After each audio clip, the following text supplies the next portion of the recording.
A Harlan County beer company is another step closer to opening. WYMT's Jade Saylor visited the brewery downtown for an update. From an abandoned building to an almost complete brewery, Harlan County Beer Company is just a few short steps away from serving their first beer. The project began more than 2 years ago, transforming a building that was falling apart into downtown Harlan's future brewery.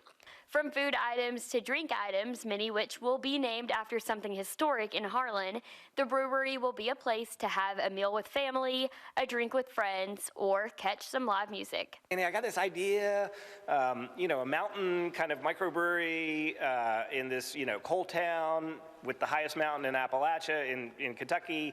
And so he did the logo for us, and I sent the logo to Jeff. I was like, dude, we are starting a microbrewery in Harlan County. And that's literally how it started. And that was, 2.5, 3 years ago now. In addition to the building, they are turning the lot next door into outdoor seating. Owners say the new brewery is a way to celebrate Harlan's historic past and future. In Harlan, Jade Saylor, WYMT Mountain News. Now, there is no official date set yet for the opening, but owners expect it to be sometime this summer. The Click It or Ticket campaign began today. The campaign follows a report that ranked Perry County with the highest percentage of deaths among people not wearing a seatbelt. Officials say they hope to bring more awareness to car safety. It's critically important that every time you get in a vehicle that you're buckled up. If you're driving, please put your phone down. And we want to make sure that everybody gets safely to their destination every trip, every time. The campaign will last until June 6th. When more rain and storms are in the forecast, it's easy for water to get over the roads and become a problem. It only takes 6 inches of water to sweep a car off the road. Officials say it's important to stay weather aware and that most flooding situations give you time to prepare. Director of Bath County Emergency Management, Jason York, says that of the 14 to 20 high water rescues they respond to yearly, almost all of them could be avoided. Don't go that way, try to find an alternate route. The smartest thing to always do is try to plan ahead. If you know water is going to be over that roadway before that rain comes, go ahead and make a plan. Be somewhere else so you don't have to worry about trying to get back to your home. With multiple days of rain in the forecast, it's important to stay aware and plan accordingly. You can also download the WYMT weather app to keep up to date on local weather conditions as well.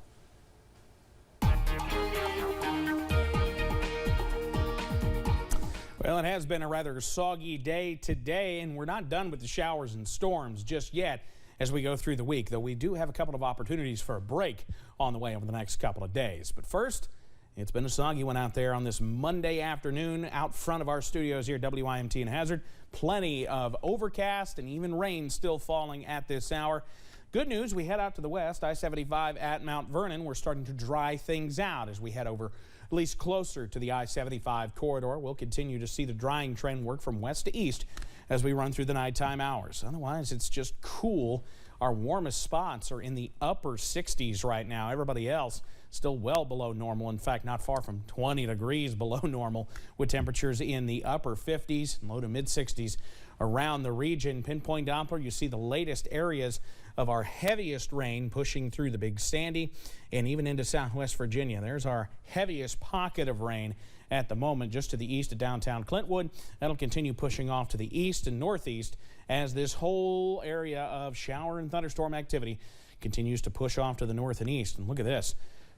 Tornado warnings in northern South Carolina and even close to the Raleigh-Durham area. So it's also providing us with some chances for severe weather across the deep south. For us, nothing like that, but we will keep the showers in the forecast as we run through tonight.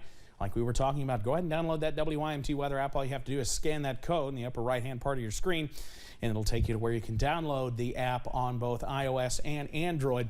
We're down into the 60s and eventually the 50s overnight as we move the showers out, but keep the clouds with us. I've got the details on when these storms move out and when more move in coming up in just a few minutes. Steve? Evan, thank you. High-ranking U.S. officials hosted their counterparts from nearly 50 countries for the second meeting of the Ukraine Defense Contact Group. Defense Secretary Lloyd Austin said they now have a sharp sense of Ukraine's military needs and the situation on the ground as fierce fighting continues in the east. Meanwhile, another major U.S. company has announced it's leaving Russia. CBS's Skyler Henry has more from Washington. We're here to help Ukraine for the long haul. U.S. defense officials say Monday's virtual meeting of the Ukraine Defense Contact Group was very successful, with around 20 countries pledging new military assistance to Ukraine. We're intensifying our efforts.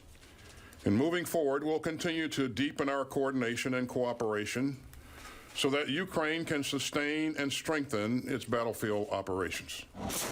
Intense fighting continues in eastern Ukraine, where its second largest city, Kharkiv, faces renewed shelling. There are concerns Russian forces could launch an offensive there, just days after Ukraine's military regained control. A Russian 21-year-old soldier was sentenced to life in prison in Ukraine's first war crimes trial since the invasion began.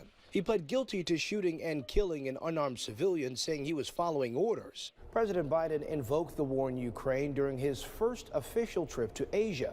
While there over the weekend, he also signed the nearly $40 billion Ukraine aid bill. I believe what Putin is attempting to do is eliminate the identity of Ukraine.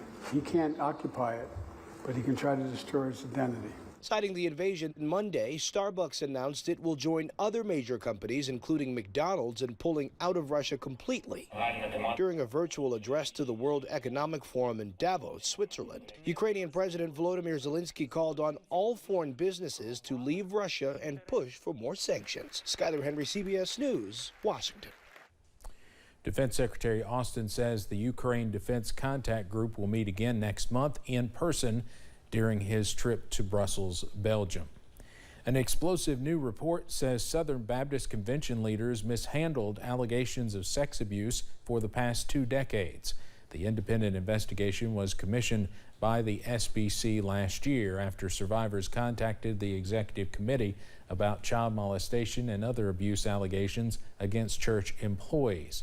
The panel found that since 2000, leaders had stonewalled and intimidated victims. Numerous accounts indicate some within the executive committee leadership tried to minimize the allegations to protect the SBC's reputation and avoid the risk of legal liability. The SBC's executive committee is set to meet on Tuesday to address the report. A new U.S. Supreme Court decision makes it more difficult for prisoners to argue they had ineffective counsel.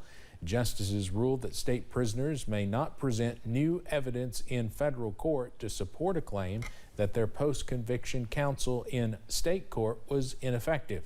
It will make it harder for inmates across the nation to prevail on claims that they got ineffective counsel at the state court level in post-conviction proceedings. The 3 liberal justices dissented on the 6-3 opinion. In a stinging dissent, Justice Sonia Sotomayor wrote the majority opinion reduces to rubble many inmates' Sixth Amendment rights to the effective assistance of counsel. The first shipment of emergency baby formula has arrived in the United States from Europe. It's the first of several flights organized by the White House aiming to help with the major nationwide formula shortage. CBS's Bradley Blackburn reports. A massive Air Force C-17 touched down in Indianapolis Sunday. The kind of cargo jet that usually carries heavy military equipment filled instead with pallets of baby formula. Formula for moms and dads who have children who have allergies, where the regular formula just simply will not work.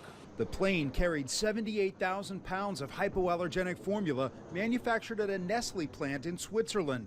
From here, it will be tested and distributed across the U.S. to hospitals and clinics this week. I'm told that this shipment provides enough formula to take care of 9,000 babies and 18,000 toddlers for a week.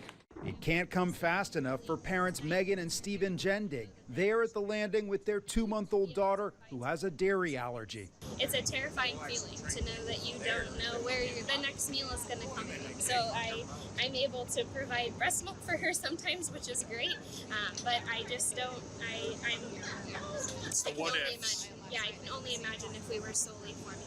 It's the first Operation Fly formula delivery. President Biden tweeted that a second shipment is expected to land in Pennsylvania in the coming days. Bradley Blackburn, CBS News, New York.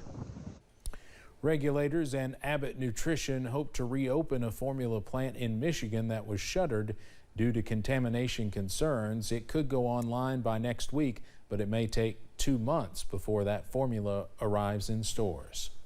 Coming up on First at 4, searching for a more comfortable ride. How about a bike seat that's molded to your behind? Well, more showers and storms are on the way as we head into the next couple of days. I'll break down all our chances coming up in just a bit.